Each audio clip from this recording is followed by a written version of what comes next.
¿Qué tal? Les habla su amigo Fernando Villegas. Es un gusto saludarlos. En este podcast abordaremos el tema los efectos jurídicos de las obligaciones civiles. El concepto de una obligación sabemos que es el vínculo jurídico establecido entre dos o más personas, donde tenemos dos figuras importantes, el acreedor y el deudor, dentro de una situación jurídica. Sus efectos jurídicos son producidos por una acción, siendo la consecuencia de una causa o toda causa tiene un efecto o una consecuencia. Si una persona que está obligada a cumplir no lo hiciera, habría un efecto o una consecuencia de derecho como resultado del mismo incumplimiento. Cuando esa persona sí cumple la obligación de manera voluntaria, podemos decir que existen dos hechos que atentan contra el debido cumplimiento de una obligación. El primero sería el retardo, pues puede presentarse el incumplimiento dentro de cualquier obligación. El segundo sería la inejecución, que es la imposibilidad de poder cumplir con una obligación. Determinando las consecuencias del retardo o de la ejecución, es necesario que analicemos la conducta de nuestro deudor.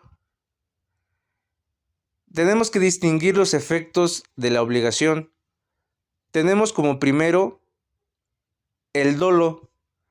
El dolo es la voluntad consciente que tiene alguien previamente antes de cometer un delito. Quien comete un delito con dolo conoce o sabe que está ocasionando daño. El segundo caso es el caso fortuito, que libera de la obligación al deudor siempre y cuando no haya sido de manera intencionada. Tenemos como tercero la fuerza mayor, que son daños casi irreparables o aquellos que se deben a la naturaleza. Dentro del primer efecto, en cuestión del pago como cumplimiento de una obligación, el primer efecto está fundamentado en el artículo 2062 al artículo 2096 del Código Civil Federal. La principal forma de cumplir una obligación es pagándola, realizando el pago de la misma, y produce un efecto que consistirá en extinguir dicha obligación. El segundo efecto es el ofrecimiento del pago y la consignación, que están fundamentados desde el artículo 2097 y hasta el artículo 2103 del Código Civil Federal. Hablando de consignación, tenemos que es el depósito judicial de dinero u objetos en manos de una tercera persona que será la encargada de hacerlo llegar a la peor. No es el deudor quien paga directamente, sino que recurre a las autoridades para que sea quienes hagan el pago que cumplirá con dicha obligación. El tercero es el incumplimiento de las obligaciones de sus consecuencias. Si el acreedor se viera afectado por el incumplimiento del deudor, ya sea perdiendo parte de su patrimonio o que esté en peligro de perder dinero, como en consecuencia nacerá una responsabilidad más para el deudor, que consiste en reparar las pérdidas subsecuentes además de cumplir con su obligación original, pactada. Esto está fundamentado en los artículos 2104 al 2118 del Código Civil Federal. Tenemos que el cuarto efecto es la evicción y el saneamiento.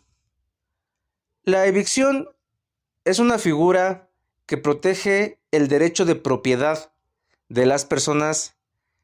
El saneamiento es una figura jurídica, siendo de igual forma una figura protectora, al igual que la evicción, pero esta amparará al adquiriente que tiene que devolver el bien por causa de evicción.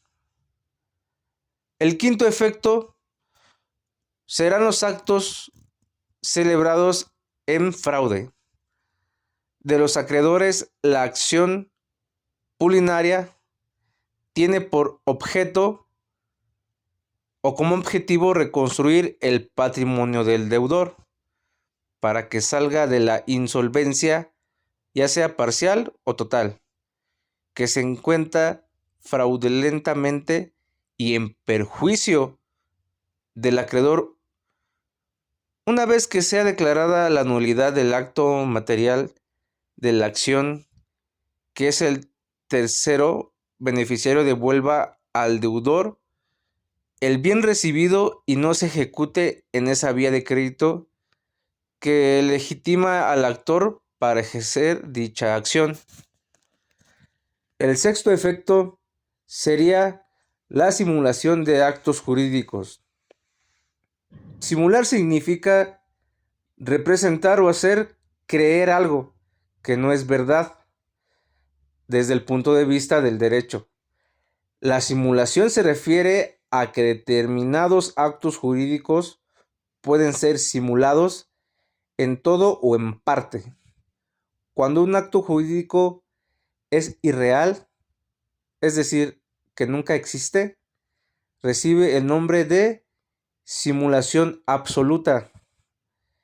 El acto que se realiza de una manera aparente o aparentemente falsa, pero que esconde una verdad, se llama simulación relativa. En resumen, ahora sabemos que los efectos de las obligaciones serían las consecuencias de un orden jurídico derivadas de la existencia de las obligaciones jurídicas y que surgen entre los sujetos activos y pasivos, es decir, un acreedor y un deudor. Y los efectos de las obligaciones se refieren al cumplimiento o no del deudor. Y son acciones legales que dispone únicamente el acreedor. Me despido. Nuevamente les reitero, mi nombre es Fernando Villegas. Hasta la próxima.